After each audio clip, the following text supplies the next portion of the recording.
계속해서 김정남 암살 사건에 관한 이야기를 살펴보고 있습니다. 이번에 오늘 뉴스 가운데 3위로 우리 보도진이 선정한 뉴스인데요. 부검을 깜깜하고 이게 도대체 무슨 독인지 모르겠다. 신종 맹독이 아닌가 이런 궁금증이 들고 있습니다.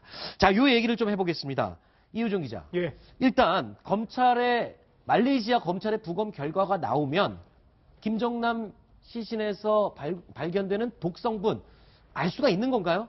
그게 아직 미스테리해서 정확하게 어떻게 될지 모를 것 같아서 여러 가지 견해들이 있습니다. 네네. 그래서 성분을 어떻게 볼까 생각을 해봤더니 여러 가지가 있어요. 맨 처음에 북한에서 새로 독극물을 개발했을 수 있는 가능성이 있습니다. 새로운 물질, 지금까지는 존재하지 않았던 새 독극물을 만들었다. 네, 북한에서는 여러 가지 독극물 관련해서 예전부터 많이 개발해오고 과학자들도 동원하기 때문에 그래서 지금 우리가 현대 우리 사람들이 개발해서 이게 독극물이다 이렇게 추정하기 어려운 것을 개발할 수 있는 가능성 이런 것들이 하나 제기되고 있습니다. 그렇군요. 자, 그리고 두 번째로 지금 가능한 방법이 그래요. 새로 개발했을 수 있지만 글쎄요. 그게 개발됐다는 게 확인이 되면 국제적으로도 문제가 될 수 있는 그런 부분이 있지 않을까 싶은데 두 번째로는 또 천연 독극물이 있어요. 이건 또 왜 문제가 되는 겁니까? 천연 독극물이 왜 회자가 되죠?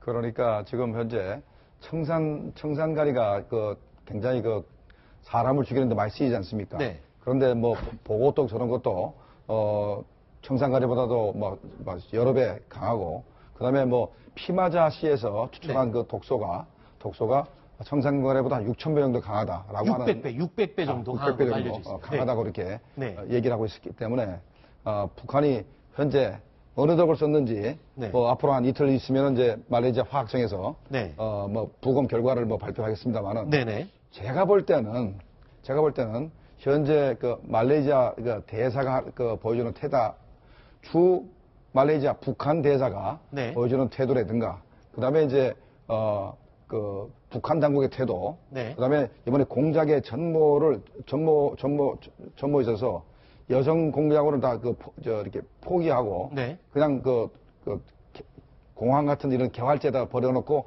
도망친 걸 봐서는 나름대로 자기들이 독극물을 새로 만들어서 어떤 나라도 새로 만든 독극물을 출처를 밝히지 못하는 그런 새로운 독극물을 만들었다 생각이 됩니다. 알겠습니다. 이 화면을 잠깐 설명을 드리면요. 지금 북한 공작원이 사용한 독이 얼마만큼 찾아내기 힘든지 그 사례를 저희가 설명을 드리는 겁니다. 새 독극물질을 개발해서 암살에 사용을 했다 하면 말레이시아 검찰에서도 해부를 해도 알 수가 없는 경우고요. 천연 독극물, 보고독이나 피마자씨에서 추출한 독을 사용해도 이 천연 독성 물질은 부검을 해도 잘 나타나지가 않는다고 합니다.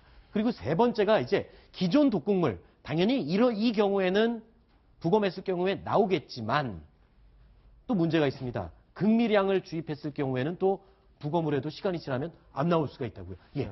이렇게 저는 지금 우리가 늘 같은 프레임으로 보게 되면 갇혀버리거든요. 또 다른 프레임이 또 그럴 수 있죠. 예를 들면은 독 얘기 나왔으니까 우리 인류가요 독을 굉장히 오래 썼습니다.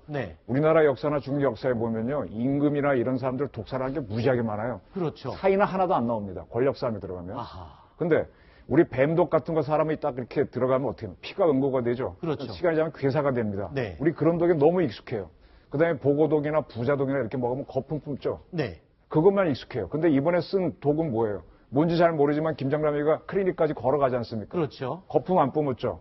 어디 뱀 같은 거 물렸을 때 그런 느낌이 아니잖아요. 얼굴도 깨끗했죠. 다른 게 있을 수가 있는 거죠. 그러니까 새로운 물질이다. 예를 들면 독도 아니고 쇼크를 줄 수도 있는 거죠.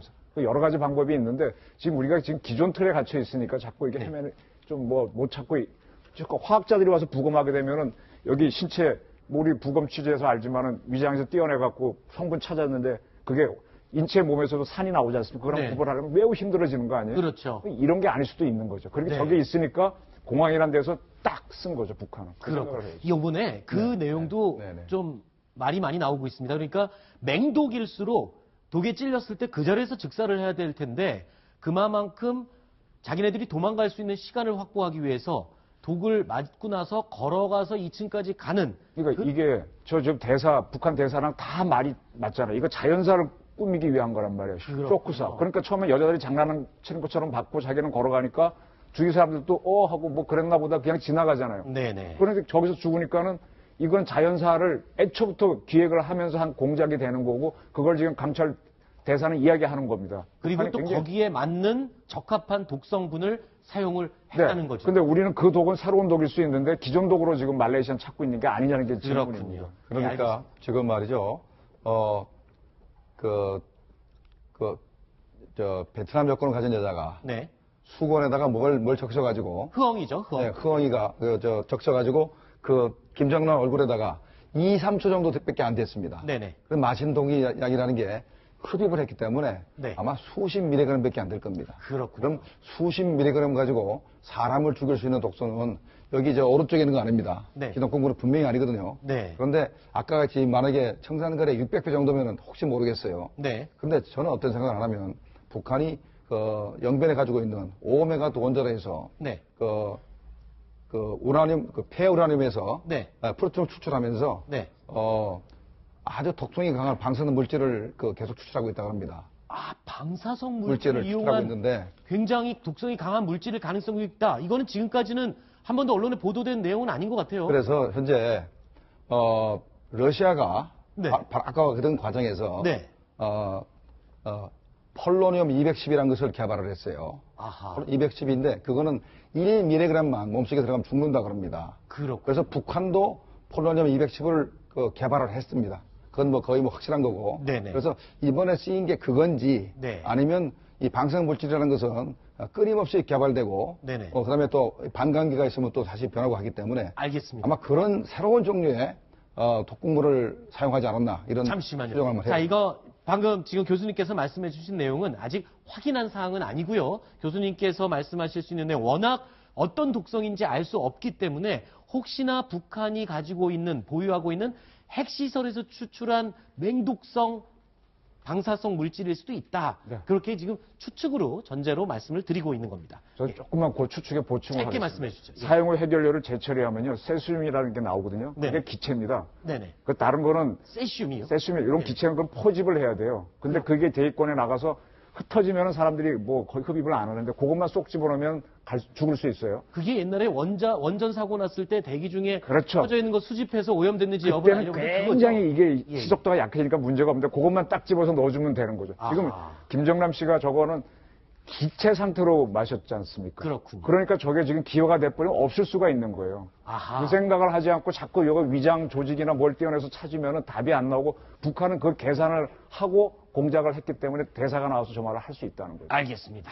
그러니까 액체나 이런 독성 물질이 아니라 기화되는 그리고 또 가스 성분의 독성일 가능성도 있다. 자, 북한과 무기 전문가 두 분께서 새로운 또 추측을 또 얘기를 해주셨습니다. 조금만 자, 더 김정보 말씀만 드리면 조금만 더 거시적으로 보면 결국은 이제 북한의 소행임을 입증할 수 있는 소위 스모킹건, 네, 스모킹건. 결정적 증거를 찾을 수 있느냐 없느냐 이것이 앞으로 상당히 이슈가 될 것 같고요. 네. 그리고 만약에 못 찾더라도 네.